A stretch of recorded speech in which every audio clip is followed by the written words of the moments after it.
अखिलेश यादव पारित, लेकिन योगी के हमले के बीच मायावती ने योगी आदित्यनाथ पर पलटवार किया है। आइए आपको बताने जा रहे हैं कि सियासी रण में किस तरह से एक दूसरे पर जुबानी हमले हो रहे हैं, किसने क्या कहा, ये आपको सबसे पहले बताते हैं। योगी आदित्यनाथ ने आज अखिलेश पर बहुत बड़ा हमला किया। रिपब्लिक से बात करते हुए योगी ने कहा कि अखिलेश यादव तो बड़े बाप की औलाद है। योगी ने कहा, इसे मूव करेंगे, 12 बजे अखिलेश यादव सोकर उठते हैं। योगी ने अखिलेश का शेड्यूल बताया।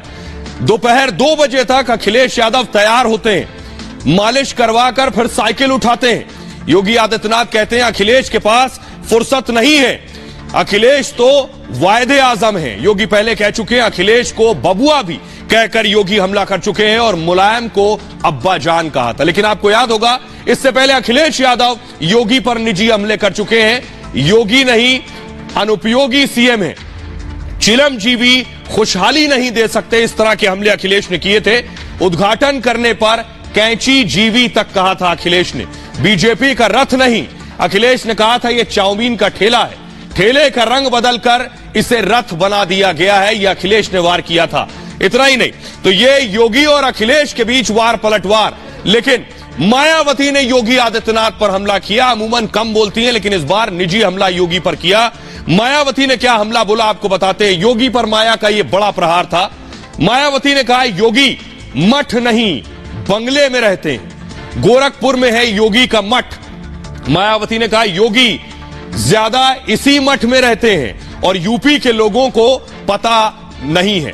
इस पर योगी आदित्यनाथ के दफ्तर की तरफ से जवाब आया सीएम ऑफिस से, आमंत्रित करता हूं, यानी मायावती को आमंत्रित करता हूं कि मठ आकर रहें और देखें। योगी ने लोगों को कोरोना के दौरान अपना विमान दिया था, उस वक्त कोरोना से लोगों की जान बचाई थी योगी ने।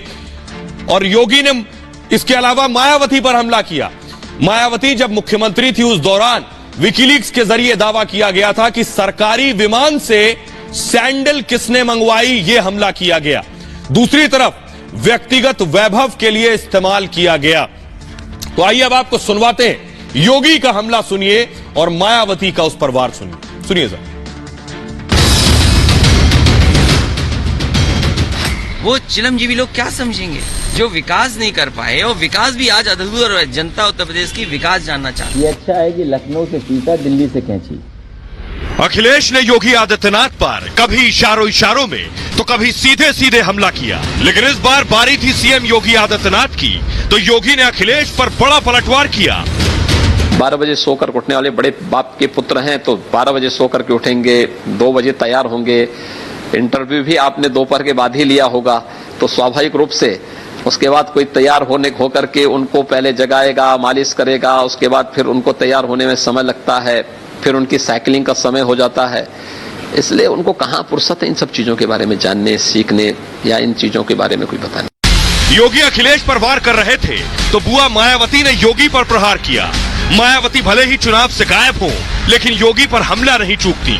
मायावती ने ट्वीट कर लिखा, पश्चिमी उत्तर प्रदेश की जनता को यह मालूम नहीं है कि गोरखपुर में योगी जी का बना मठ, जहां वो अधिकांश निवास करते हैं, वो कोई बड़े बंगले से कम नहीं है। यदि इस बारे में भी ये बता देते तो बेहतर होता। आजकल बहन जी तो मेरे ऊपर भी ट्वीट कर रही है, बहुत अच्छा मुझे लगा कि उनको अब गोरखपुर मठ भी याद आने लग गया है। आपने पढ़ा है, आपके सामने लाया गया वो ट्वीट।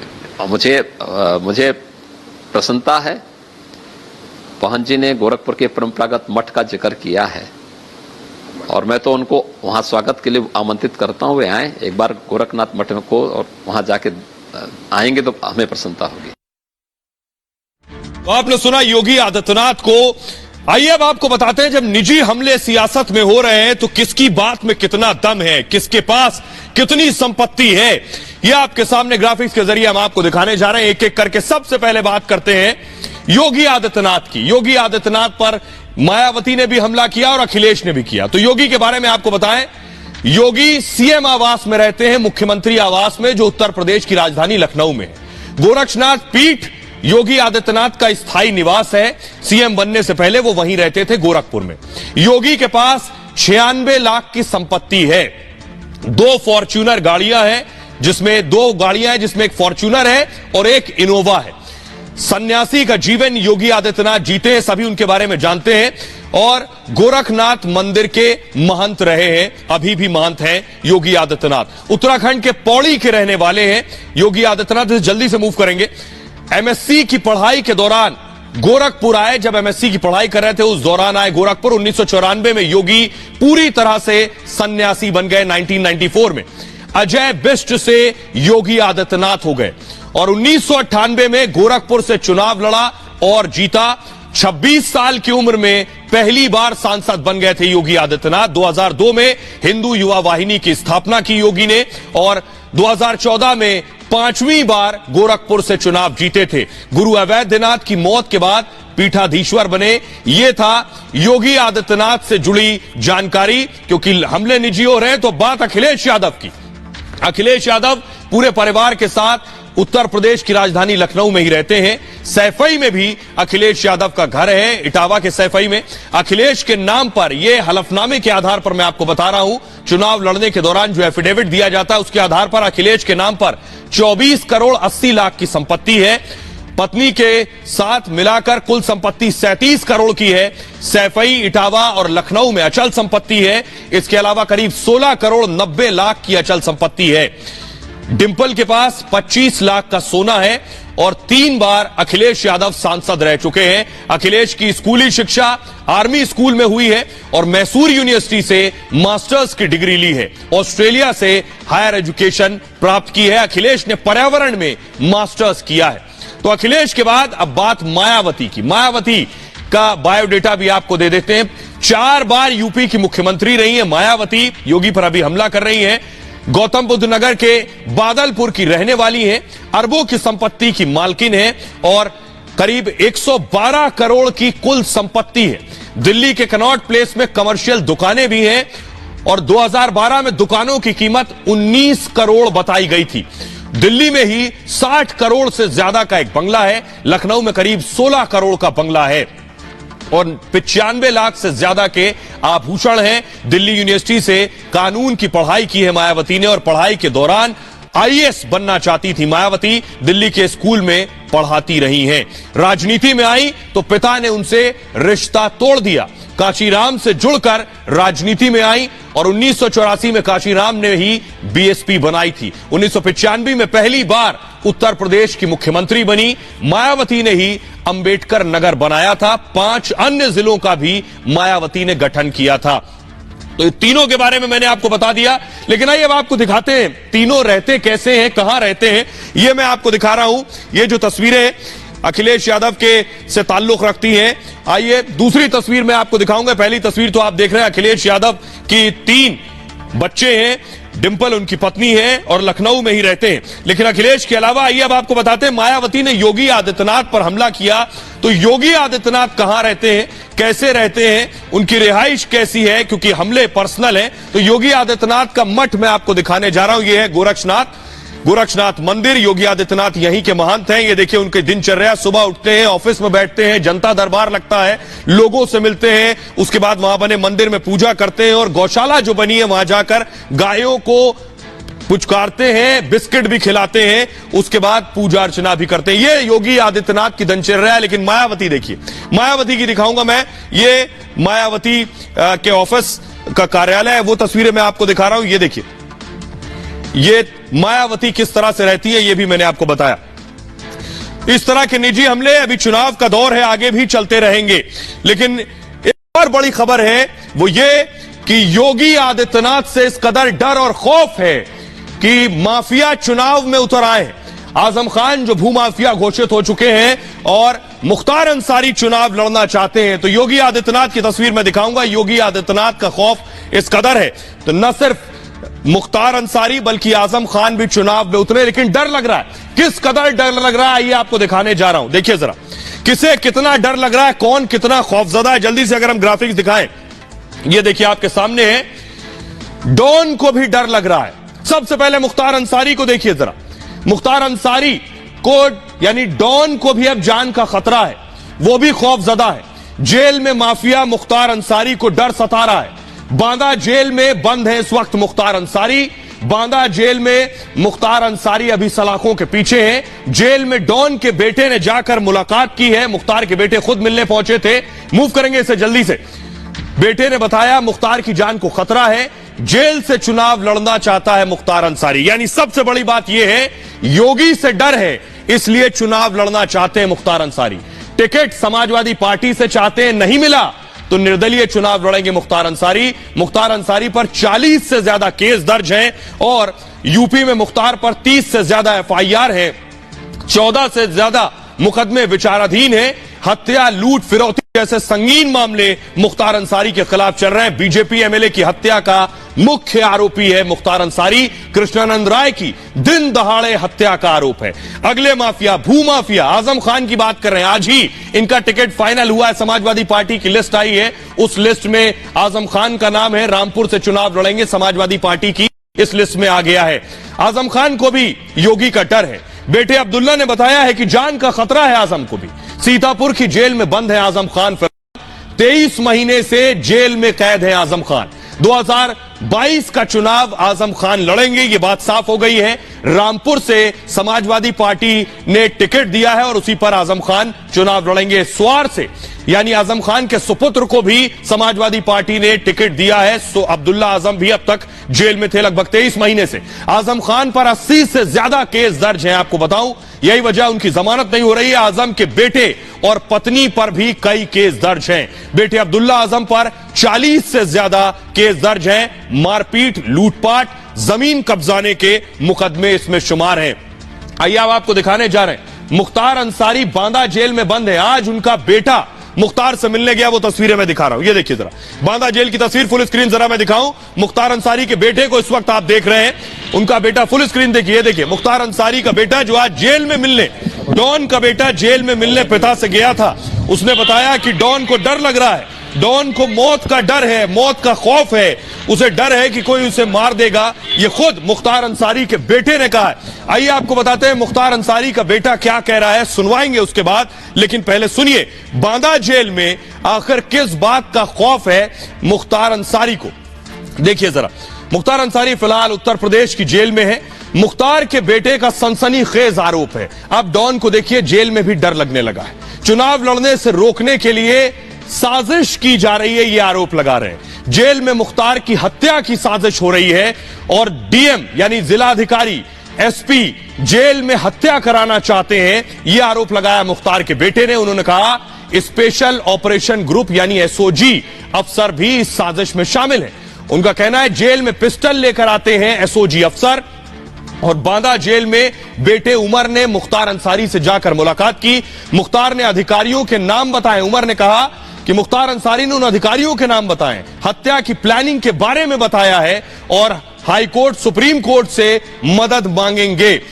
जेल में मुख्तार की तबीयत खराब है, उमर का कहना है, और इलाज ठीक तरह से नहीं हो रहा है। बीजेपी को सत्ता से उखाड़ फेंकेंगे। यही सारी बात आकर रुक जाती है कि आखिर योगी से डर है इसीलिए चुनाव में उतरे हैं। आजम खान की बात कर लीजिए, यही डर आजम खान को भी है। आजम खान ने सुप्रीम कोर्ट में जमानत की अर्जी लगाई है। सरकार पर मुकदमों को लटकाने का आरोप लगाया है। जनता के बीच नहीं जाने देना चाहती है सरकार। आजम खान के बेटे अब्दुल्ला ने आरोप लगाया है कुछ हुआ तो सरकार, प्रशासन जिम्मेदार होगा। आजम बेगुनाह है फिर भी जेल में बंद है, हमारे ऊपर काफी जुल्म हुआ है, यह कहना है अब्दुल्ला आजम का। कोविड प्रोटोकॉल के नाम पर आजम खान का शोषण हो रहा है, लोगों से मिलने नहीं दिया जा रहा है और प्रदेश में कानून व्यवस्था बेहद खराब है और यह चुनाव आवाम बनाम सरकार होगा। सोचिए जरा, बड़ा दिलचस्प है। जिनके पिता जेल में है वो जेल से ही कानून व्यवस्था की बात कर रहे हैं, शांति की बात कर रहे हैं, मानवाधिकारों की बात कर रहे हैं। सुनिए जरा डॉन के बेटे को।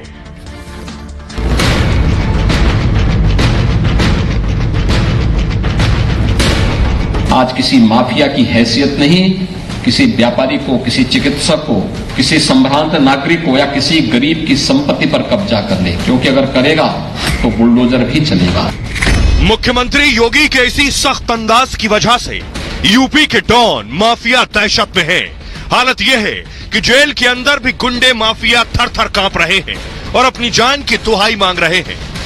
जिले का एसपी और जिले का डीएम हत्या कराने के लिए लगा हो। और अंदर बदमाशों से मिलकर हत्या कराने के लिए बात कर रहा है। और एसओजी के लोग एसपी और डीएम साहब के साथ अंदर जाते हैं और पिस्टल देने की बात करते हैं, खाने में जहर देने की बात करते हैं। तो अब आप समझ सकते हैं कि जब रक्षक ही भक्षक बना हुआ है तो बस बचाने वाला तो वो अल्लाह है। और मेरे फादर ने नाम लेकर बताया कि किस तरह से उनकी हत्या की प्लानिंग की जा रही है ताकि वो लड़ ना सके चुनाव। मेरे बेगुनाह वालिद को फर्जी मुकदमों में फांस कर एक बीमार इंसान को 2 साल से जेल में बंद किया हुआ है। ये बस एक बात कहूँगा आखिर में, जुल्म भी खत्म होगा, जालिम भी तख्त से हटेगा।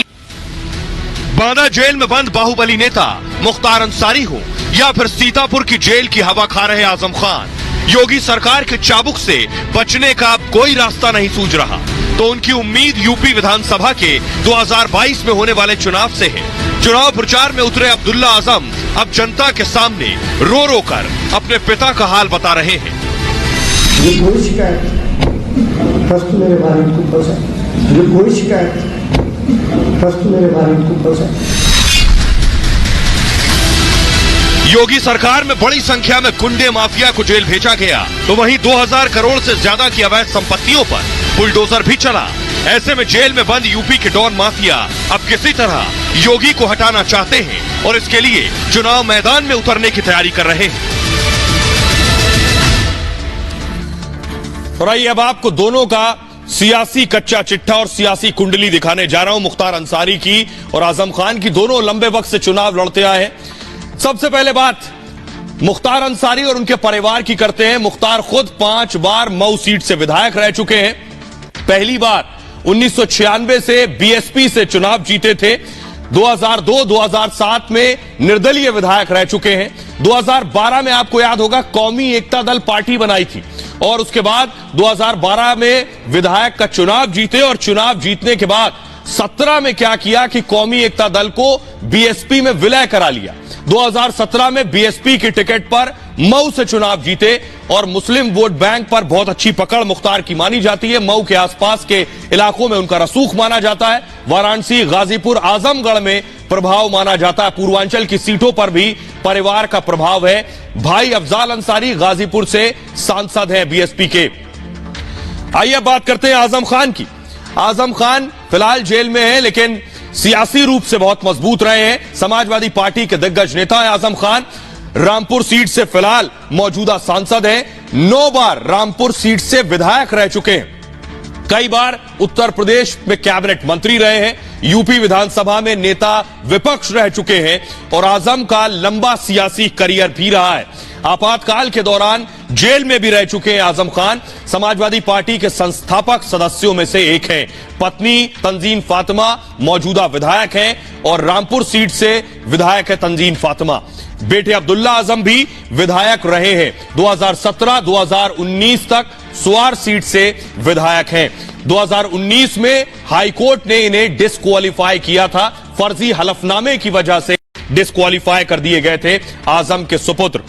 आइए अब आपको बताने जा रहे हैं आजम खान के बेटे के खिलाफ एनडीए ने मुस्लिम कैंडिडेट उतार दिया है पहली बार। जी हां, ये है आजम खान के बेटे अब्दुल्ला आजम। अखिलेश यादव के साथ आप देख रहे हैं, ये अब्दुल्ला आजम बैठे। इनके खिलाफ योगी, टीम योगी की तरफ से मुस्लिम कैंडिडेट है। बड़ी बात है। दूसरी तस्वीर मैं दिखाऊं, हैदर की तस्वीर दिखा रहा हूं। ये है हैदर। आजम खान के बेटे के खिलाफ एनडीए ने इन्हें उतारा है। हैदर, ये आप हैदर को देख रहे हैं। अब दोनों के बारे में बताते हैं हैदर है कौन। तो अखिलेश ने अगर अब्दुल्ला आजम को उतारा है तो अब्दुल्ला आजम के सामने एनडीए के कैंडिडेट हैं हैदर।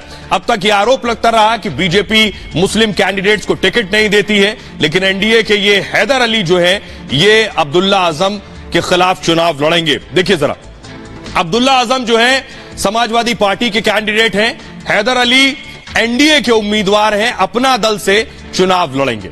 2017 में सुआर से जीते थे आजम खान के बेटे अब्दुल्ला आजम। और हैदर अली के बारे में बताऊं, एनडीए के पहले मुस्लिम उम्मीदवार हैं। अब्दुल्ला आजम आजम खान के सुपुत्र हैं, खासी साख है उनकी इलाके में। हैदर अली के बारे में आपको बताऊं, जो आजम खान के बेटे के खिलाफ लड़ रहे हैं, रामपुर के नवाबी खानदान से हैं हैदर। अखिलेश के करीबी माने जाते हैं। अब्दुल्ला आजम बहुत नजदीकी रिश्ते हैं। जेल से छूट कराए उसके बाद अखिलेश यादव के साथ प्रेस कॉन्फ्रेंस भी की थी। तो हैदर अली जो है अनुप्रिया योगी का इन्होंने भरोसा जीता है। ये पहले हैदर अली कांग्रेस में रहे हैं, इनके पिता फिलहाल कांग्रेस में ही हैं। अब्दुल्ला आजम जेल से जमानत पर छूट कर आए हैं और उसके बाद उन्हें टिकट मिला है। हैदर अली रामपुर में परिवार का इनका खासा प्रभाव है। अब्दुल्ला आजम 40 से ज्यादा इन पर केस दर्ज हैं और हैदर अली साफ सुथरी छवि के हैं। बहरहाल आगे बढ़ते हैं और आज की एक और बड़ी खबर है। खबर यह है कि फ्री बिजली का करंट बहुत तेजी से दौड़ रहा है। अखिलेश यादव ने फ्री बिजली का ऐलान किया था। इस पर योगी आदित्यनाथ ने आज अखिलेश पर बड़ा हमला किया है। योगी आदित्यनाथ ने क्या कहा ये आपको बताते हैं। फ्री बिजली, क्या फ्री बिजली के नाम पर लोग वोट देंगे? योगी इससे पहले भी अखिलेश पर हमला कर चुके हैं, लेकिन देखिए आज रिपब्लिक से बात करते हुए योगी ने क्या कहा। अखिलेश ने सरकार बनी तो 300 यूनिट बिजली फ्री देंगे, अखिलेश ने कहा था। योगी ने कहा अखिलेश ने तो उत्तर प्रदेश को ही अंधेरे में रखा है। अखिलेश ने कहा फ्री बिजली देने के लिए बाकायदा कैंपेन चल रहा है। योगी ने कहा एसपी सरकार में अंधेरा ही अंधेरा था जिस वक्त सरकार चल रही थी। अखिलेश ने बाकायदा कैंपेन शुरू किया है, नाम लिखाओ और कहीं नाम छूट ना जाए इस अभियान के लिए। योगी का कहना है बिजली नहीं देनी तो आखिर फ्री क्या दोगे, पहले बिजली तो दे लेते। समाजवादी पार्टी कार्यकर्ताओं के लोगों से बाकायदा फॉर्म भरवाए जा रहे हैं। तो योगी का कहना है कि योगी ने मुलायम सिंह यादव पर हमला किया। देखिए क्या लिखा उन्होंने, बाप मार डारिस अंधियारे में बेटवा बना पावर हाउस, बेटवा बना बा पावर हाउस। तो योगी ने भोजपुरी में अखिलेश यादव पर हमला किया है। आइए अब आपको सुनवाता हूं जरा अखिलेश ने क्या दावा किया था, योगी ने आज क्या हमला किया, सुनिए जरा।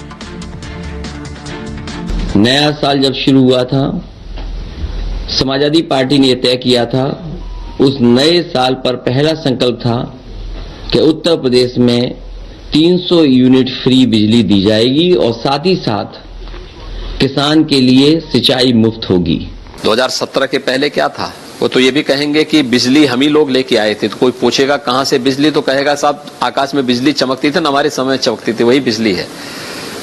अगला प्रदेश के 71 से 72 जिले अंधेरे में रहते थे 2017 के पहले। आज प्रदेश के अंदर सभी जनपदों में पर्याप्त बिजली है, 24 घंटे बिजली है। अब इसके बारे में क्यों नहीं कह रहे हैं वो, मैं नहीं समझ पाया। तो अखिलेश ने ऐलान किया कि फ्री बिजली देंगे, चुनाव आयोग ने नोटिस भेज दिया है। जी हां, उत्तर प्रदेश में फ्री बिजली भेजने पर के ऐलान पर नोटिस दिया गया है। इलेक्शन कमीशन ने दिया है। समाजवादी पार्टी की मुफ्त बिजली पर ईसी ने अब रिपोर्ट मांग दी है, यानी इलेक्शन कमीशन ने रिपोर्ट मांगी है। जिलों के निर्वाचन अधिकारियों से यह रिपोर्ट तलब की गई है। यूपी चुनाव आयोग ने सभी जिला अधिकारियों से जवाब मांगा है। केंद्रीय चुनाव आयोग से बाकायदा शिकायत की गई थी। वोटों के लिए लालच देने का आरोप लगाया गया था और मुफ्त बिजली फॉर्म को लेकर भी शिकायत की गई थी। आइए अब आपको सुनवाते हैं जो उत्तर प्रदेश के लोग वोट देने जा रहे हैं वो क्या कह रहे हैं, क्योंकि अखिलेश कह रहे हैं 300 यूनिट बिजली फ्री देंगे अगर सरकार बनी, तो योगी कह रहे हैं आप पहले बिजली नहीं दे पाए तो फ्री बिजली क्या देंगे। यूपी के लोग क्या कह रहे हैं सुनिए जरा। पहले सरकारों में लाइट जाती थी, कहीं ट्रांसफार्मर फूक जाए तो 2-2 दिन तक लाइट नहीं आती थी। आज लाइट आ रही है तो आज इनको लग रहा है। अब देखिए सिर पे चुनाव है, जैसे होता है ना मछली पकड़नी हो तो कांटे में कुछ लगाना पड़ता है, तो ये कुछ ढूंढ के ला रहे हैं कि कैसे लगाऊं, कैसे मछली पकड़ूं। ये सिर्फ उसे मछली पकड़ने के लिए कर रहे हैं। जो सरकार बिजली नहीं दे पाती थी वो सस्ती कैसे देगी, ये उन्हीं को सोचना चाहिए। इस सरकार से पहले अखिलेश की सरकार थी तब क्यों नहीं दी, उसी समय 200 यूनिट बिजली फ्री दे देते। हो सकता है कि सरकार बनी रहती उनकी। ये झूठे वादे, ये बेकार की बात है। ये पेंशन भी बांट रहे थे और 2016 में उनकी सरकार थी, जो पेंशन मांगने गए तो माल लाठी तोड़ डाला गया था। सिर्फ झूठ और झूठ इन प्रकार सरकार बनाने के लिए परेशान है। न बिजली दे पाएंगे न कुछ दे पाएंगे। निश्चित देंगे, वादा कर रहे हैं तो पूरा करना चाहिए, लेकिन देने के बाद जो अपने आतताई लोग हैं जिनका बुलडोजर योगी जी पे चल रहा है, उन्हीं के गुर्गों को भेज के 3000 से ऊपर का बिल उन्हीं से वसूला जाएगा। ये मेरा आपसे वादा है। अखिलेश यादव सैफई में सिर्फ महोत्सव करा सकते हैं, यूपी के विकास के लिए कुछ नहीं कर सकते हैं। योगी जी ने बिल्कुल ठीक कहा है, पहले बिजली तो दे, फ्री कितना देंगे ये बात का विषय है। योगी जी का कहना बिल्कुल सत्य है, जैसा कि अखिलेश जी ने कहा है वो भी बिल्कुल गलत है। ये 300 यूनिट बिजली फ्री तो देंगे, लेकिन ये जनता का पैसा जनता के ही लिए लेंगे। ये चूरन देते हैं और कुछ नहीं देते, बातें करते हैं, करते कुछ नहीं है, खाली जनता को गुमराह करने का कार्य कर रहे हैं और कुछ भी नहीं कर रहे हैं। ये खाली कह रहे हैं, कर कुछ भी नहीं रहे हैं। आगे बढ़ते हैं और अब आपको बताते हैं कैसे योगी आदित्यनाथ हिंदुत्व के पिच पर अब बैटिंग कर रहे हैं और उनके आगे विरोधी योगी की कोशिश है कि विरोधी और विपक्ष उन्हीं की पिच पर आकर घिर जाएं। योगी आदित्यनाथ ने कहा, क्या कहा आज ये आपको बताएंगे, लेकिन इससे पहले आपको बताऊं कि योगी अकेले नहीं है। योगी ने जो कहा उस पर विपक्ष अगर काउंटर करता है तो योगी आदित्यनाथ और बीजेपी के ट्रैप में आ जाता है। देखिए, योगी ने कहा कि भारत हिंदू बहुल है इसलिए सेक्युलर है, तो विपक्ष ने कहा हार की घबराहट में योगी ये बयान दे रहे हैं। योगी ने कहा यूपी हिंदू बहुल, हर व्यक्ति सुरक्षित है यहां, तो विपक्ष का कहना है बीजेपी नफरत की सियासत करती है। इतना ही नहीं, इससे पहले आपको याद होगा योगी ने कहा था 80% समर्थक हमारे साथ हैं। इस पर समाजवादी पार्टी ने कहा, क्या कहा ये आपको बताऊंगा। योगी ने कहा 20% से ने हमेशा विरोध किया है, 80 और 20 की बात जो की थी। अखिलेश ने कहा बीजेपी अपमान की राजनीति करती है। समाजवादी पार्टी ने कहा बीजेपी को उत्तर प्रदेश में 20% सीटें मिलेंगी। इससे पहले आपको याद होगा अखिलेश ने जिन्ना आजादी के नायक है ये बात कही थी। जिन्ना पर अखिलेश घिर गए थे, आजादी दिलाने में जिन्ना का योगदान। इस पर योगी आदित्यनाथ ने क्या कहा वो आपको बताएंगे। अखिलेश ने कहा पाकिस्तान हमारा असली दुश्मन नहीं है। तो यूपी चुनाव में पाकिस्तान और जिन्ना की एंट्री हो गई थी। योगी ने कहा था अखिलेश को जिन्ना से प्यार है, अखिलेश को पाकिस्तान से प्यार है। आइए अब आपको सुनवाते हैं योगी आदित्यनाथ किस तरह से हिंदुत्व के पिच पर अखिलेश को खींच कर लाना चाहते हैं। अखिलेश बेशक कितनी कोशिश क्यों ना कर लें, लेकिन उन्हें चुनाव इसी पिच पर आकर लड़ना पड़ेगा। सुनिए जरा।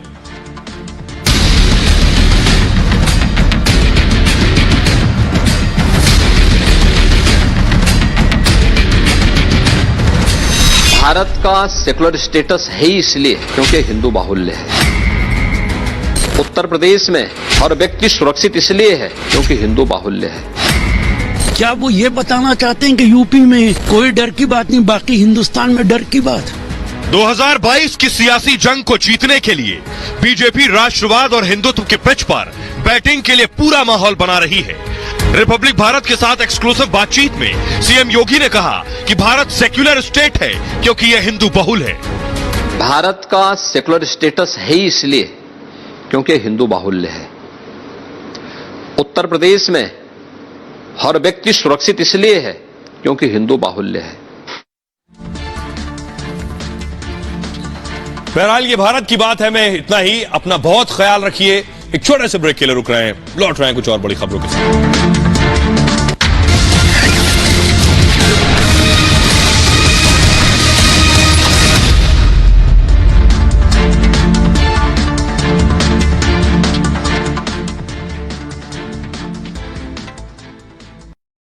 तो फिर ये चीज विपक्ष के नेताओं को उत्तर प्रदेश में समझ क्यों नहीं आती। और मैं सिर्फ अखिलेश यादव की नहीं, अब तो एक और ये जो असउद्दीन ओवैसी हैं, ये भी उत्तर प्रदेश में अपना भाग्य आजमाने के